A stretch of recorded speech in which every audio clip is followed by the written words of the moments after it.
तो history of Bengal में सिर्फ ये जो अभी वेस्ट बंगाल है, ये वाला पोर्शन, ठीक है, ये वाला पोर्शन, ये वाला पोर्शन, ये वेस्ट बंगाल ही नहीं था। जब ये बंगाल था, वेस्ट बंगाल नहीं था, मतलब सब कुछ मिला हुआ था। तो इसमें देखिए क्या क्या था, बिहार था, झारखंड था, ठीक है, उड़ीसा का भी कुछ पोर्शन था, और इधर जो सेवन सिस्टर है ये भी था, और साथ साथ में बांग्लादेश भी था। मतलब कि आप देख लो कि कितना बड़ा था बंगाल उस टाइम। किस बंगाल की हिस्ट्री की हम बात करने जा रहे हैं कि इतना बड़ा था आपका बंगाल।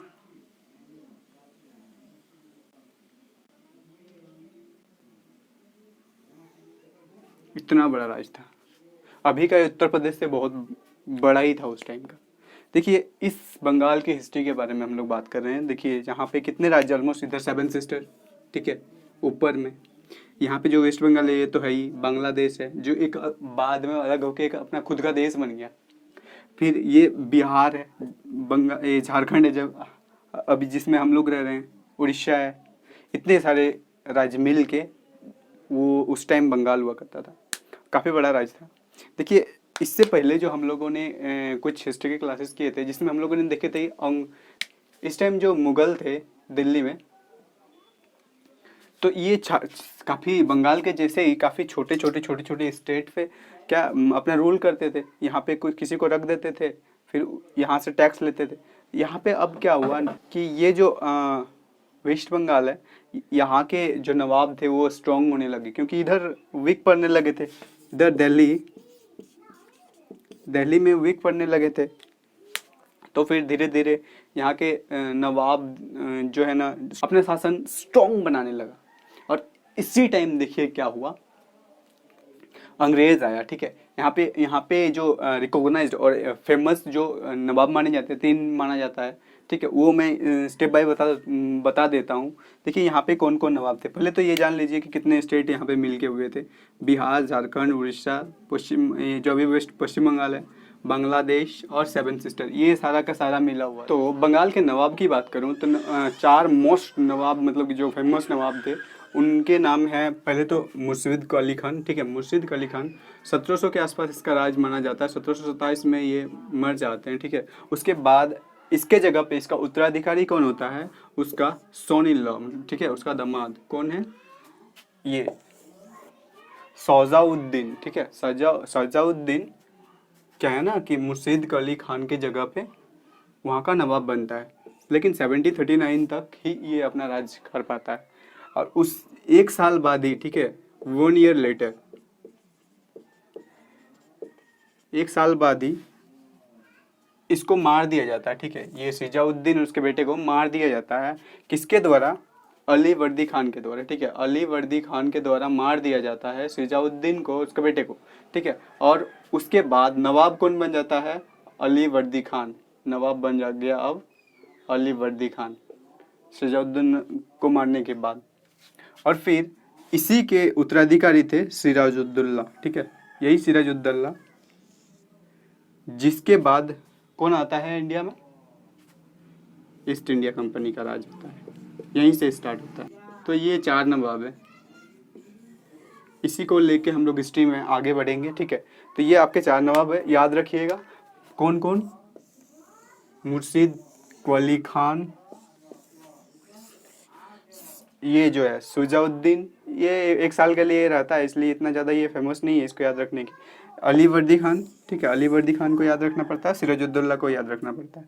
3 मस्ट क्या है? मुर्शिद अली खान, अली वर्दी खान और सिराजुद्दौला, ठीक है। तो देखिए मुर्शिद अली खान जो था वो ऑफकोर्स एक मुस्लिम राजा था, लेकिन बंगाल उस टाइम जैसे मैंने बताया कि काफ़ी बड़ा था बंगाल, जिसमें कि ऊपर 7 सिस्टर्स में हिंदू रहते थे।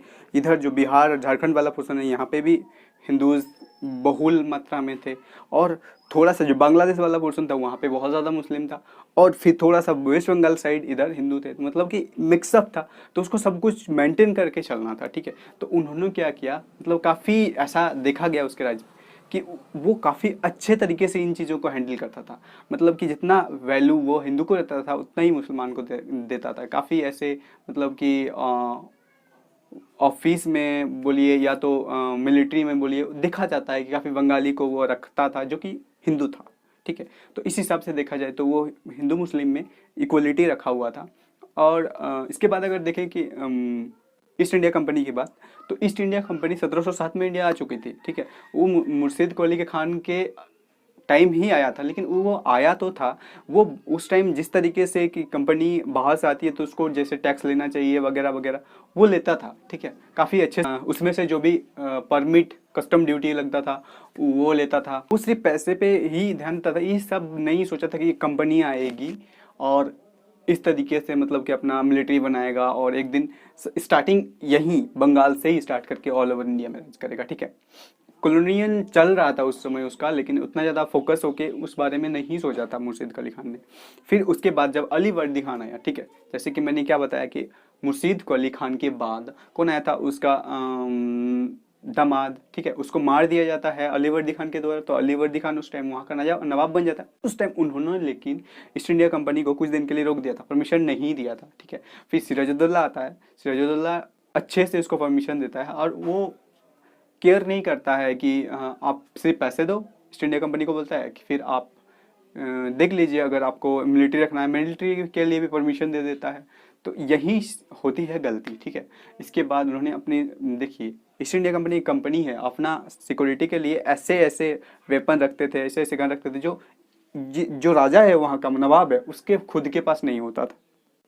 यहाँ पे गलती हो जाती है और यहीं से स्टार्ट होता है बंगाल का ख़त्म का। ठीक है, और सिराजुद्दौला को जैसे ही मतलब कि ऑलमोस्ट जब समझ में आ गया ईस्ट इंडिया कंपनी को, कहा हाँ यहाँ पे हम मतलब अपना राज जमा सकते हैं, क्योंकि उस टाइम जो है ना इंडिया से वो काफ़ी सारी चीज़ें लेता था, मतलब कि इंडस्ट्रियल एरियाज़ था जहाँ यहाँ से बिजनेस कर सकते थे वेस्ट बंगाल में।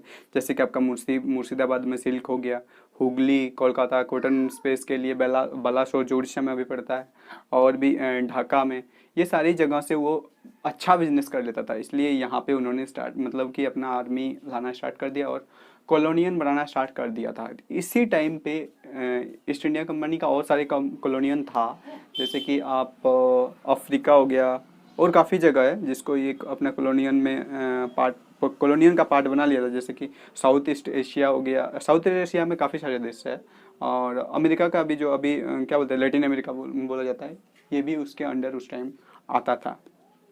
तो बंगाल का जो है इस तरीके से जब वो अंग्रेज आ जाते हैं, फिर धीरे धीरे दिखता है काफ़ी बड़ा है, फिर एकजुटता भी बहुत ज़्यादा स्ट्रांग था।